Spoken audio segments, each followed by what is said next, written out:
যে কোনো পরিস্থিতিতে আগামী জুনের মধ্যে অনুষ্ঠিত হবে জাতীয় নির্বাচন, জাপানে বললেন প্রধান উপদেষ্টা।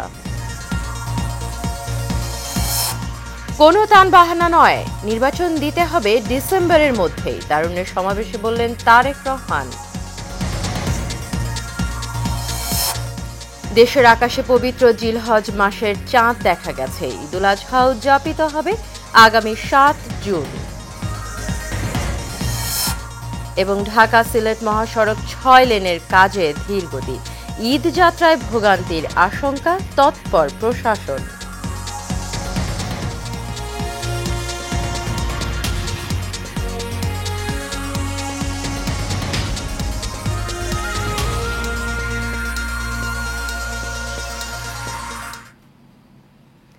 স্বাগত এশিয়ান নিউজে। পুরো সময় জুড়ে আপনাদের সঙ্গে রয়েছে আমি অরণ্য বিনতে ইউনুস।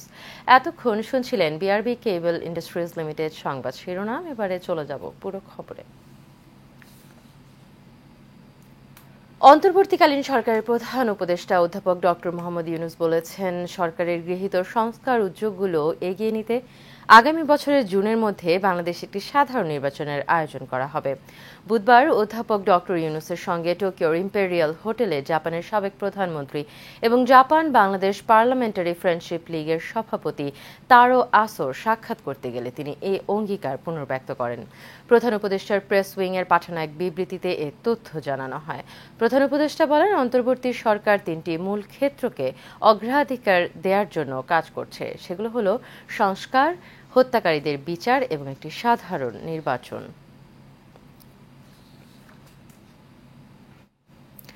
আগামী ডিসেম্বরের মধ্যে জাতীয় সংসদ নির্বাচন হতে হবে বলে মন্তব্য করেছেন বিএনপির ভারপ্রাপ্ত চেয়ারম্যান তারেক রহমান। বুধবার রাজধানীর নয়াপল্টনে দলের কেন্দ্রীয় কার্যালয়ের সামনে অনুষ্ঠিত তারুণ্যের সমাবেশে দেয়া বক্তব্যে এ কথা বলেন তিনি। নির্বাচনের জন্য সবাইকে প্রস্তুতি নেওয়ারও আহ্বান জানান তিনি। নির্বাচন নিয়ে টালবাহানা শুরু হয়েছে অভিযোগ করে তারেক রহমান বলেন, জনগণের রায়কে বাস্তবায়ন করতে হলে নির্বাচিত সরকার দরকার। কাসর আহমেদের রিপোর্টে দেখুন বিস্তারিত। ঢাকা, ফরিদপুর, সিলেট ও ময়মনসিংহ বিভাগের লাখো তরুণ তরুণীর অংশগ্রহণে শেষ হলো বিএনপির 3 সংগঠনের তারুণ্যের সমাবেশ। সকাল থেকে খণ্ড খণ্ড মিছিল নিয়ে সমাবেশস্থলে জড়ো হতে শুরু করেন বিএনপি নেতাকর্মীরা। স্লোগান ও পদচারণায় মুখরিত হয়ে ওঠে নয়াপল্টন। মঞ্চে চলে গান ও দলীয় সঙ্গীত পরিবেশন।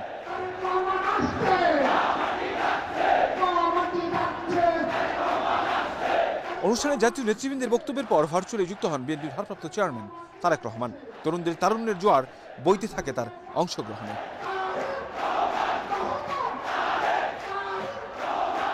নির্বাচন নিয়ে টালবাহানা চলছে মন্তব্য করে তারেক রহমান বলেন, অল্প সংস্কার আর বেশি সংস্কারে ঘুরপাক খাচ্ছে জাতীয় নির্বাচনের ভবিষ্যৎ। যারা আইনের প্রতি শ্রদ্ধা দেখায় না, যারা আদালতের নির্দেশকে অবজ্ঞা করে, তাদের কাছ থেকে আমরা কতটুকু সংস্কার আশা করতে পারি? প্রিয় সমাবেশ, আমি প্রায় একটি কথা বলি, পুঁথিগত সংস্কারের চেয়ে ব্যক্তি মানসিকতার সংস্কার অনেক বেশি জরুরি। এ সময় তরুণ প্রজন্মের পাশাপাশি পুরো দেশবাসীকে আগামী জাতীয় নির্বাচনের জন্য প্রস্তুতি শুরু করার আহ্বান জানান তিনি।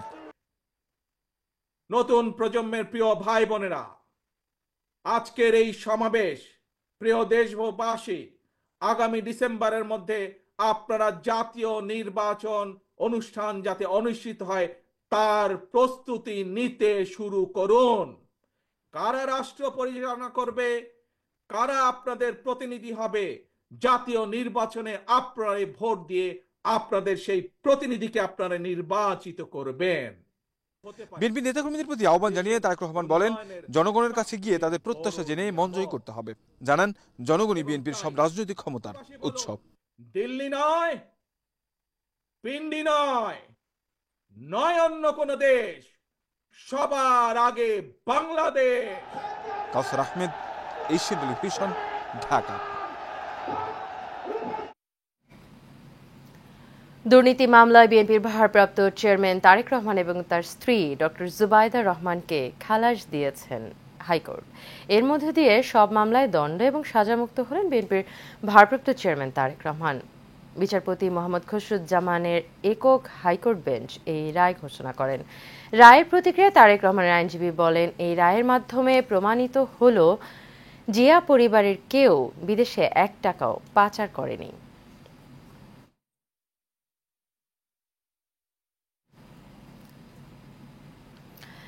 দেশের আকাশে হিজরি জিলহজ মাসের চাঁদ দেখা গেছে। সেই হিসেবে আগামী 7 জুন বাংলাদেশে পালিত হবে পবিত্র ঈদুল আজহা। আজ থেকে জিলহজ মাস গণনা শুরু হবে। বায়তুল মুকাররমে ইসলামিক ফাউন্ডেশনের সভাকক্ষে জাতীয় চাঁদ দেখা কমিটির সভায় এই সিদ্ধান্ত নেওয়া হয়। সভা শেষে ধর্ম বিষয়ক উপদেষ্টা ডক্টর আ.ফ.ম. খালিদ হোসেন বিষয়টি নিশ্চিত করেন। দেশের 8 জেলায় জিলহজ মাসের চাঁদ দেখা গেছে জানিয়ে বলা হয়, সব জেলা প্রশাসন, ইসলামিক ফাউন্ডেশনের প্রধান কার্যালয়, বিভাগীয় জেলা কার্যালয়, আবহাওয়া অধিদপ্তর, মহাকাশ গবেষণা কেন্দ্র, দূর অনুধাবন কেন্দ্র থেকে প্রাপ্ত তথ্য অনুযায়ী বাংলাদেশের আকাশে হিজরি 1446 সনের জিলহজ মাসের চাঁদ দেখা গেছে।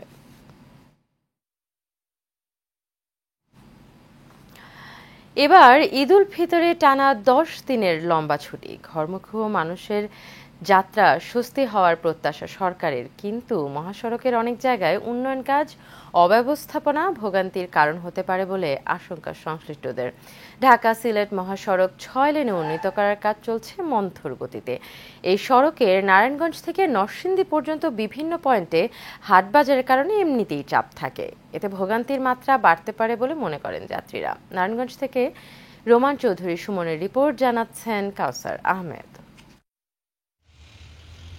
মহাসড়কের নারায়ণগঞ্জ অংশের বিভিন্ন পয়েন্ট ঘুরে দেখা গেছে মহাসড়কের সাইনবোর্ড থেকে সোনারগাঁয়ের মেঘনা টোল প্লাজা পর্যন্ত মোট 21 কিলোমিটার সড়কের সাইনবোর্ড, মৌচাক বাসস্ট্যান্ড, 10তলা চিটাগাং রোডের শিমরাইল মোড়, কাঁচপুর বাসস্ট্যান্ড, মদনপুর ও মোগরাপাড়া চৌরাস্তায় যানবাহন চালক ও যাত্রীদের যানজটের ভোগান্তিতে পড়তে হতে পারে। পরিবহনের দিক থেকে মানুষের যাতায়াতের জন্য সর্বাত্মক সুবিধা আমরা দেওয়ার জন্য প্রস্তুত, কিন্তু যানজটের বিষয়টা একটু যদি প্রশাসনিক দিক থেকে তারা যদি একটু ট্যাকেল দেয় তাহলে এটা কোনো সমস্যা না। যদি প্রশাসন একটু সঠিকভাবে তদারকি করে তাহলে যানজটটা থাকবে না। 6 লেনের রাস্তা কাজের কারণে দেখা যাচ্ছে জনদুর্ভোগ সৃষ্টি হচ্ছে। ঢাকা সিলেট মহাসড়কে 6 লেনের কাজ চলতেছে খুবই ধীরগতিতে, এই কাজের কোনো অগ্রগতি নাই, এতে অল টাইম যানজট লেগেই যাচ্ছে। রাস্তার পাশে অবৈধ গরুর হাট দেওয়াতে যেহেতু গাড়ি ঘোড়া আসে, অনেকখানতে বিভিন্ন লোকজন আসে, গাড়ি ঘোড়া যানজট বাজার কারণে রাস্তাঘাট একদম অচল হয়ে যায়। তবে প্রশাসনের পক্ষ থেকে ঈদ যাত্রায় যাত্রীদের যাতে ভোগান্তিতে পড়তে না হয় সেজন্য পরিকল্পনা অনুযায়ী ব্যবস্থা নেওয়ার কথা জানানো হয়েছে। আমরা যথারীতি জেলা প্রশাসনের সঙ্গে বসে আমরা ডিসিশন নিয়েছি, কোনো হাটই রাস্তার উপরে বসবে না, তার নির্ধারিত স্থানে বসবে এবং সেই সব যারা বাজার কমিটি থাকবে তাদেরকেও সেভাবে দিক নির্দেশনা প্রদান করা হবে। রোডসকে আমরা বলেছি, অনুরোধ করেছি যে কোনো জায়গায় যদি খানাখন্দ থাকে, যেহেতু বৃষ্টির সিজন, সামান্য একটু বৃষ্টি হলেই ওই খানাখন্দটা একটু বেড়ে যায়, যাতে তারা দ্রুত সেগুলো মেরামত করে দেয়। তো সুতরাং যদি খানাখন্দ না থাকে, যদি ফিটনেসবিহীন গাড়ি না চলে, ইনশাল্লাহ, এবং আমাদের গতবারের মতো যদি টোটাল ব্যবস্থাপনাটা একই রকমভাবে আমরা নিতে পারি, ইনশাল্লাহ এবারও এদেশের মানুষ, এই জেলার মানুষ স্বাচ্ছন্দ্যে তারা ঈদ উদযাপন করবে এবং বাড়ি ফিরতে পারবে। প্রশাসন কর্তৃক যানজটের সকল পয়েন্টগুলো সচল রাখার পাশাপাশি মেঘনা টোল প্লাজায় দ্রুত টোল আদায় করা গেলে এবং পুলিশের তৎপরতা থাকলে যাত্রীদের এবারের ঈদযাত্রা স্বস্তির হবে বলে আশা সবার। কাউসার আহমেদ, এশিয়ান টেলিভিশন।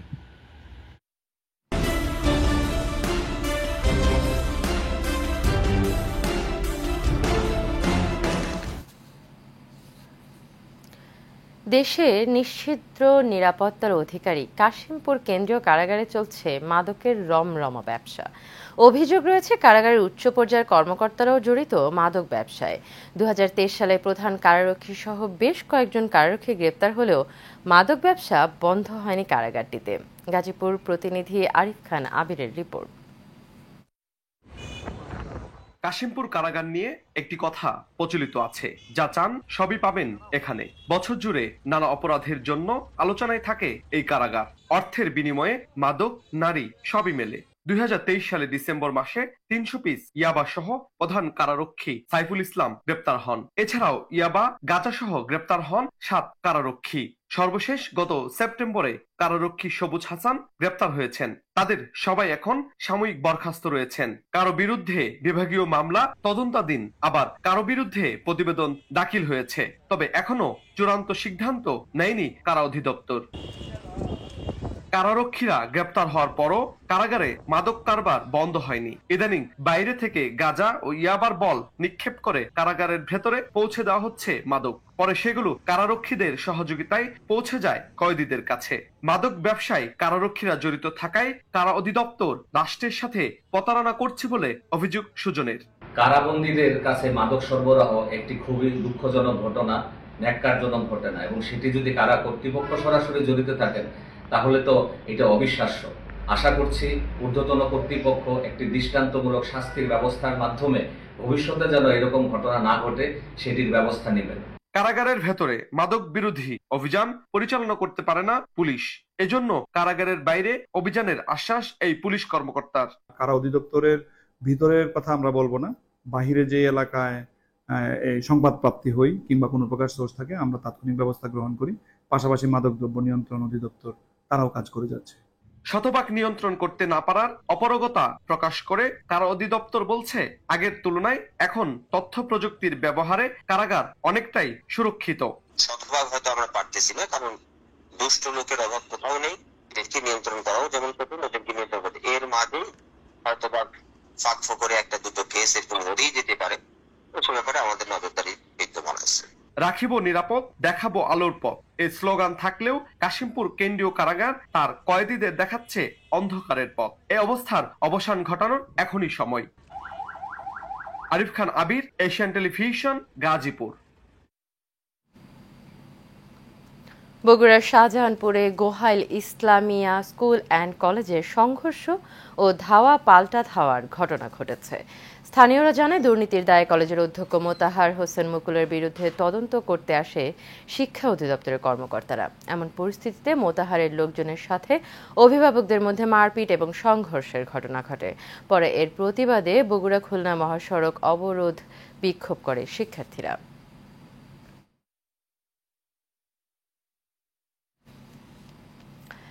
বরিশালের আঘৈলঝাড়া উপজেলার আসকর গ্রামে সন্ত্রাসী হামলায় 4 জন আহত হয়েছেন।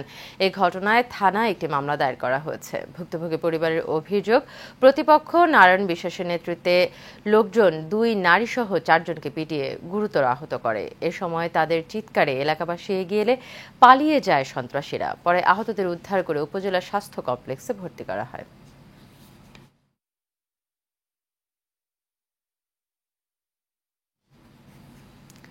বগুড়ায় আমল ফাউন্ডেশনের উদ্যোগে 97 জন প্রশিক্ষণপ্রাপ্ত যুবকের মাঝে টুলবক্স এবং সনদপত্র বিতরণ করা হয়েছে। আমল ফাউন্ডেশনের অ্যাসোসিয়েট প্রোগ্রাম ম্যানেজার জাহিদুল ইসলামের সভাপতিত্বে এতে প্রধান অতিথি ছিলেন সদর উপজেলা নির্বাহী অফিসার মোহাম্মদ আব্দুল ওয়াজেদ। ফাউন্ডেশনের ফিল্ড অফিসার ফাহিজুল ইসলামের বিশেষ অতিথি ছিলেন যুব উন্নয়ন অধিদপ্তরের সহকারী পরিচালক AHM এনামুল হক সহ আরও অনেকে।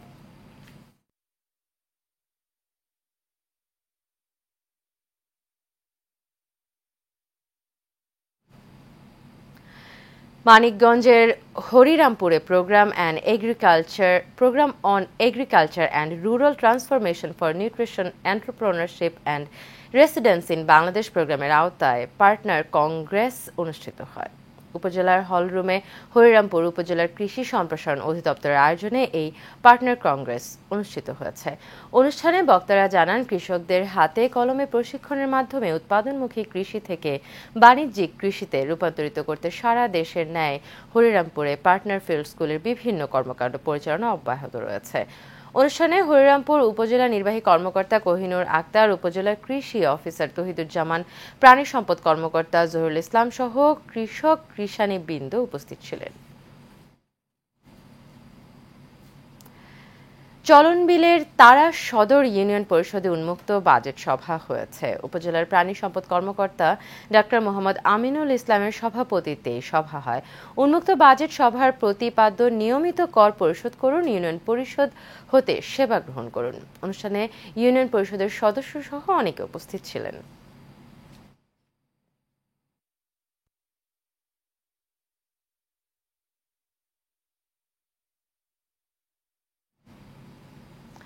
নোয়াখালীর সেনবাগ আইডিয়াল হাই স্কুলে সৈয়দ হারুন কম্পিউটার ল্যাবের উদ্বোধন করা হয়েছে।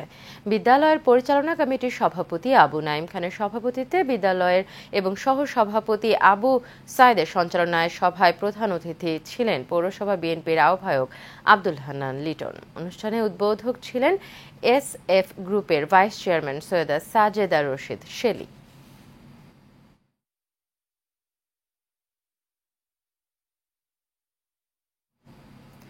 সাঁইত্রিশতম জাতীয় বয়সভিত্তিক সাঁতার ও ড্রাইভিং প্রতিযোগিতায় ৮টি স্বর্ণ, ৬টি রৌপ্য এবং ১৪টি ব্রোঞ্জ পদক অর্জন করায় আমলা সুইমিং ক্লাবের সাঁতারুদের সংবর্ধনা দেওয়া হয়েছে।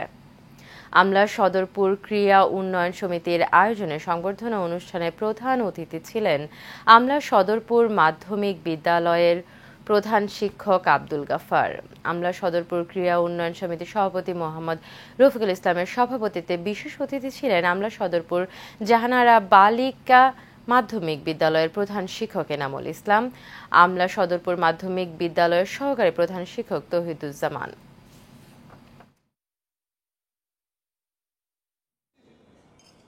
আমরা সুইমিং ক্লাব থেকে আমি 4টা স্বর্ণপদক পেয়েছি। এই 4টা স্বর্ণপদক পেয়ে আমি অনেক খুশি। আমাদের নিয়মিত প্রশিক্ষণের ব্যবস্থা দেওয়া হোক, অনেক ভালো কিছু করব সামনে। বিশ্ব ব্লাড ক্যান্সার দিবস উদযাপন করল হেমাটোলজি সোসাইটি অব বাংলাদেশ। এই উপলক্ষে হেমাটোলজি সোসাইটি অব বাংলাদেশ এবং জাতীয় ক্যান্সার গবেষণা ইনস্টিটিউট এবং হাসপাতালের হেমাটোলজি বিভাগের উদ্যোগে র্যালি হয়েছে। র্যালির উদ্বোধন করেন হেমাটোলজিস্ট অধ্যাপক ডক্টর মোহাম্মদ জলিলুর রহমান এবং খুলনা মেডিকেল বিশ্ববিদ্যালয়ের মাননীয় উপাচার্য অধ্যাপক ডক্টর মোহাম্মদ মাহবুবুর রহমান। পরিচালনা করেন হেমাটোলজি সোসাইটির সাধারণ সম্পাদক ডক্টর মোহাম্মদ আদনান হাসান মাসুদ। র্যালি শেষে এক সংক্ষিপ্ত আলোচনা সভা হয়।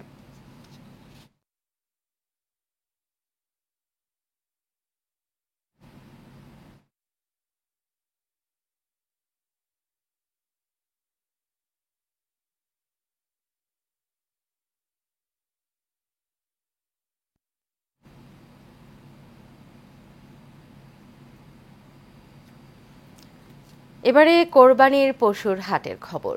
ঈদুল আজহাকে সামনে রেখে সিরাজগঞ্জের শাহজাদপুরে ব্যাপকভাবে চলছে দেশীয় পদ্ধতিতে পশু মোটা তাজাকরণ। স্থানীয় চাহিদা মিটিয়ে প্রতি বছরেই এই উপজেলার কোরবানির পশু ঢাকা, নারায়ণগঞ্জ সহ দেশের বিভিন্ন হাটবাজারে বিক্রি করা হয়। অন্যান্য বছরের চেয়ে বছরে গো খাদ্যের দাম বেশি হওয়ায় উৎপাদন ব্যয় বেড়েছে উল্লেখ করে খামারিরা জানান, যদি ভারত থেকে গরু কোরবানির হাটবাজারে অবাধে বিক্রি শুরু হয় তাহলে লোকসানে পড়তে হবে তাদের।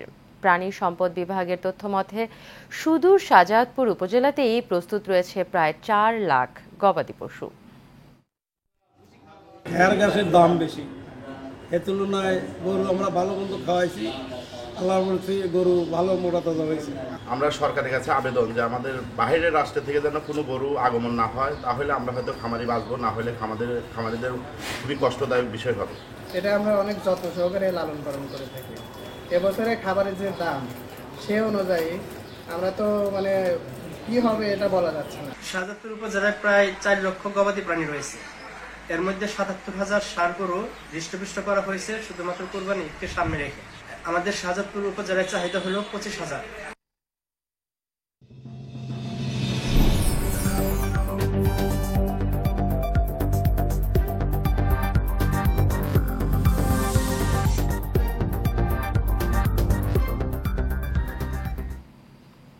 এবারে চট্টগ্রাম সংবাদ।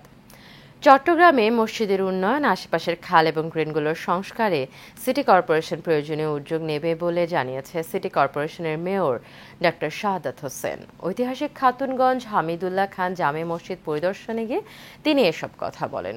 এ সময় উপস্থিত ছিলেন লোকমান হাকিম, মোহাম্মদ ইব্রাহিম, আলমগীর পারভেজ, তৈবুর রহমান, গোলাম মহিউদ্দিন, সাব্বির আহমেদ সহ আরও অনেকে।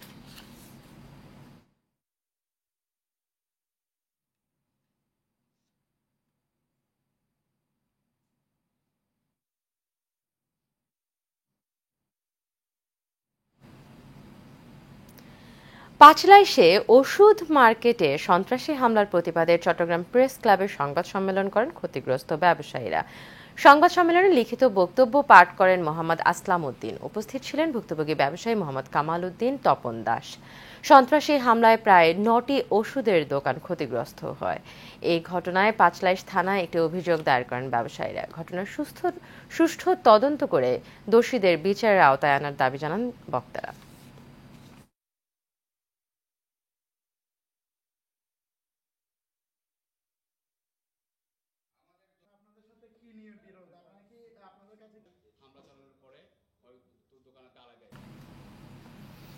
শেষ করব এশিয়া নিউজ, তবে যাবার আগে বিআরবি কেবল ইন্ডাস্ট্রিজ লিমিটেড সংবাদ শিরোনামগুলো জেনে নেব আরও একবার।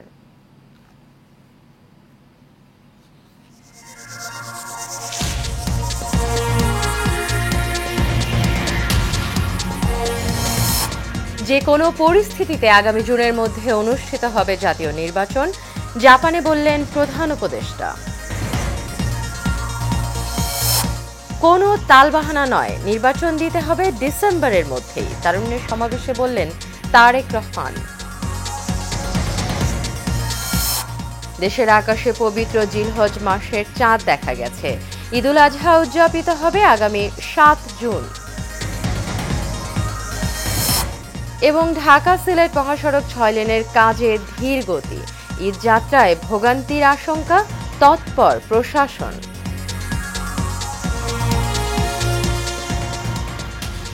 এশিয়া নিউজ এ পর্যন্ত। পরবর্তী সংবাদ দেখার আমন্ত্রণ রইল। এতক্ষণ সাথে থাকার জন্য সবাইকে ধন্যবাদ।